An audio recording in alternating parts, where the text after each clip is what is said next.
Horas, Balige Akademi dari tepian Danau Toba yang indah. Oke pemirsa ya, kita masih dalam kondisi yang sangat shock, kecewa berat ya, dengan keputusan para hakim yang katanya agung ya. Tetapi kok bisa tidak punya rasa keadilan ya, mengabaikan begitu rasa keadilan yang ada di masyarakat ya, ratusan juta yang mengikuti kasus rekayasa pembunuhan Vina dan Eki di Cirebon. Kok bisa para hakim agung ini sedemikian gampangnya dia mengabaikan rasa keadilan masyarakat, terus mengabaikan bukti scientific evidence ya, yang berupa ekstraksi chat ya, SMS messages dari antara almarhum Vina dengan Widi ya, baik di HP Galaxy, Samsung Galaxy, dengan tablet Widi yang bersesuaian. Kok bisa para hakim ini sedemikian gampangnya mengabaikan itu dengan membuat logika berpikir tentang bahwa itu yang diajukan bukan novum. Maksud saya novum yang diajukan para pengacara terdakwa ini itu bukan bukti baru ya. Masa dengan perdebatan tentang terminologi atau diksi baru atau tidaknya, tapi mereka mengabaikan ya keadilan bagi ketujuh terdakwa yang hidupnya nanti itu akan dihabiskan sampai mati di penjara gitu loh, hanya karena terminologi atau perdebatan diksi itu bukan baru gitu. Apapun harusnya, baru, lama, itu harusnya tetap dipertimbangkan demi keadilan. Jadi target utamanya harusnya keadilan, bukan baru atau tidaknya gitu loh. Kalau menurut saya ya, itu kan ada memang di dalam berkas pengadilan saat itu, tetapi tidak disajikan di persidangan, tidak diuji, apalagi dipertimbangkan oleh pengadilan di Cirebon tahun 2016. Ya, orang yang waras tentu mengatakan itu baru karena ada di berkas tetapi tidak dianalisa, dikaji, diperdebatkan, dipertimbangkan di pengadilan. Semua bukti harusnya itu dipertimbangkan, apalagi ini scientific evidence. Masa pengadilan hanya percaya dengan kesurupan ya, belum lagi kesaksian AEP dan lainnya. Harusnya kan lebih percaya harusnya hakim itu kepada digital evidence, scientific evidence gitu loh. Dan hakim saat itu juga tidak meminta untuk diekstrak beberapa video CCTV, tidak diminta, cuma diakui saja gelap katanya ya, dan tidak bisa dibuka. Bayangkanlah ini, bagaimanalah pengadilan kita ini ya. Kok bisa peradaban hukum kita ini jauh sekali dari peradaban hukum yang ada di negara maju ya. Kalau di negara maju bukan diksi atau formalitas hukum seperti itu yang dikedepankan, tetapi bukti materialnya. Bisa ada tidak bukti material yang bisa menjerat terdakwa gitu. Kalau tidak ada, ya lebih baik dilepaskan. Jangan mengurung orang sampai seumur hidup ya. Tetapi bukti evidence-nya tidak dijadikan scientific evidence-nya tidak dijadikan dasar untuk menghukum orang berdasarkan kesaksian dari AEP dan lainnya ya. Dan itu sudah dipertentangkan dengan saksi lain. Makanya hanya bertumpu kepada scientific evidence, yaitu ekstraksi SMS messages yang harusnya menjadi landasan. Tinggal gampang saja itu bukan bukti baru ya, novum yang diajukan itu. Ini kan mirip logika sesatnya siapa itu? Pitra Romadoni Nasution dan Elsa Sharif ya, dengan enteng mengatakan bahwa itu bukan bukti baru karena itu sudah ada di berkas. Mengabaikan sekali hidup orang ya, yang 7 orang ini yang bakal seumur hidup, Pitra dan Elsa Sharif. Kok bisa kalian setega itu? Harusnya kalian dengan rasa kemanusiaan kalian buang dulu formalitas hukum itu ya, pentingkan keadilan bagi hidup orang lain. Bagaimana itu kalau keluarga kalian kan ya, itulah pertimbangkan keadilan gitu. Rasa kemanusiaan itu harus ada sebagai manusia ya. Kalau hanya terminologi atau formalitas hukum seperti itu bukan bukti baru, itu bukti lama sudah ada dalam berkas, tetapi mengabaikan keadilan sendiri. Kalian berdua manusia nggak sih? Gitu ya.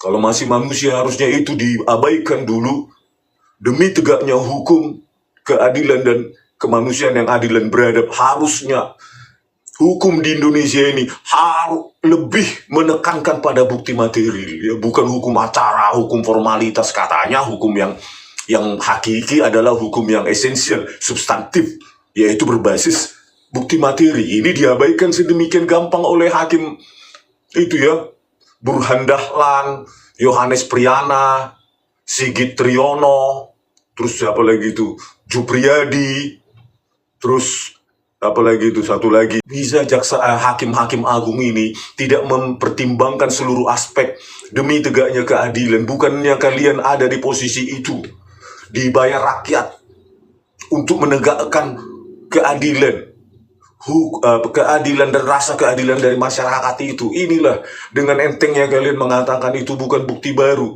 novum yang diajukan itu. Saya bingung lihat logika kalian berpikir. Di mana ya kalian sekolahnya, saya pikir. Kalau kalian lihat pengadilan di negara maju, kan itu bertumpu pada bukti material dulu, bukan pengakuan atau kesaksian orang, apalagi kesurupan yang harus dipertimbangkan. Ini dengan entengnya kalian, aduh. Makanya saya ini tolonglah Komisi 3 DPR ya, janganlah mengundang RDP cuma pemilik toko roti anaknya memukul karen roti. Memang itu penting, tapi bukan kelas kalian itu harusnya, level kalian itu seharusnya. Level kalian kan harus yang impactnya itu harus nasional gitu loh. Khususnya ini loh, ini Komisi 3 DPR, Pak Habibur Rahman. Berani nggak kalian memanggil Kapolri, ya, Listio Sigit Prabowo, Jaksa Agungnya Sanitiar Burhanuddin, Ketua Komisi Yudisialnya, Ketua Mahkamah Agungnya, dan hakim-hakim ini, bagaimana mereka argumentasi? Kalian harus tanya kan, argumentasi apa yang kalian miliki kok bisa novum yang diajukan itu bukan bukti baru gitu loh. Ya, bagaimana ekstraksi HP itu, SMS messages itu dengan enteng diabaikan, padahal katanya kebenaran hakiki adalah kebenaran yang berbasis bukti material. Karena itu perlu kalian kalian investigasi gitu loh, bentuk tim khusus atau bagaimana. Apakah hakim-hakim ini terlibat dengan mafia hukum semacam Jarod Richard gitu loh. Ini impactnya nasional, rasa keadilan di rakyat di Indonesia ini kan seperti memberi keputusan menolak kasasi PK dari ke-7 ke-8 terpidana ini kan seperti memberi pesan kepada rakyat jelata ya, apapun yang kalian lakukan, sehebat apapun pengacara yang kalian mintai tolong ya, sebanyak apapun ahli maupun saksi yang kalian hadirkan, kalian tetap nobody melawan kami gitu loh ya. Seeksak, sesains apapun bukti yang kalian ajukan, itu dengan enteng kami abaikan, dan tidak ada dampaknya bagi kami para hakim. Kami tetap hakim agung ya, tidak bisa didebat, keputusan kami absolut. Kan itu kan seperti memberi pesan kepada rakyat jelata bahwa kalian tidak akan pernah mendapatkan keadilan kalau melawan institusi kehakiman, kejaksaan dan kepolisian gitu loh. Terus juga Komisi 3 DPR, kalian tanyakan lagi itu kepada Kapolri, bagaimana tindak lanjut dari tim sus yang yang berisi ruasum katanya, atau propam lah, apa hasilnya sekarang gitu loh. Jangan cuma yang sepele-sepele, si ini memukul si itu kan tinggal satu telepon aja kalian harusnya, Pak Habibur Rahman, satu telepon aja ke Kapolresnya itu, selesaikan ini udah, nggak perlu RDP kayak gitu, masalah receh-receh ya, seolah-olah pahlawan kesiangan. Kalau ingin menjadi pahlawan, coba ini undang itu semua yang saya bilang tadi, terus bentuk tim sus. Kok bisa ini yang diabaikan sama sekali? Chat SMS messages 22.14.10 yang dikirimkan dari HP Vina ke tablet Widi, itu kok bisa diabaikan? Padahal sequence kejadian katanya berapa itu? 21.15 sampai 22.30. Bayangkan 22.14.10 masih mengirim SMS dan melakukan telepon, dan itu diabaikan. Coba kalian bentuk tim sus, itu baru jadi pahlawan gitu loh. Jangan kasus-kasus receh, bukan level kalian itu, level DPRD lah itu gitu, bukan Komisi 3 itu. Ini loh keadilan yang menjadi atensi nasional ini, gitu loh. Ya, jangan yang receh-receh lah.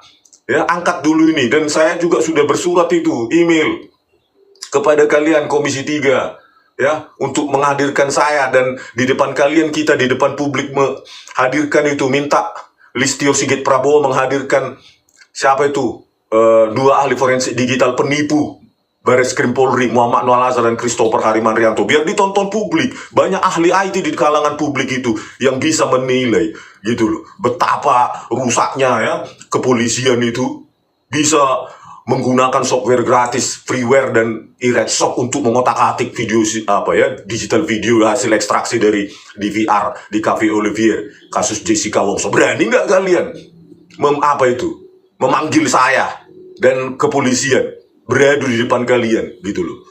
Berani nggak? Atau cuma level keberanian kalian cuma isu-isu receh, gitu loh? Ya, isu-isu yang tidak menyentuh pejabat-pejabat tinggi kepolisian. Apa cuma itu level kalian? Kalau cuma itu level kalian, berarti kalian masih level DPRD tingkat 2. Ya, level-level apalah kalian, masih level gadung-gadung, abal-abal, gitu loh. Ini sudah menjadi atensi nasional. Kalian mengurusi tukang roti lah, mukul ini, ya memang penting, tapi level kalian itu level nasional, gitu loh. Berani nggak mengundang saya, biar saya bongkar di depan kalian betapa bobroknya laboratorium komputer forensik Bareskrim dijadikan studio animasi digital oleh Tito Karnavian dan Krisnamurti pada saat mereka menjadi petinggi pejabat kepala Polda Metro Jaya 2016 dan Krisnamurti sebagai Direktur Reskrimum Polda Metro Jaya 2016. Berani nggak kalian menjadi pahlawan sesungguhnya bagi rakyat, bukan pahlawan ecek-ecek ya. Masalah ecek-ecek ini jauh lebih esensial ini. Bagaimana kepolisian di tangan Tito Karnavian menjadi lembaga rekayasa, gitu loh. Ya, berani nggak kalian gitu?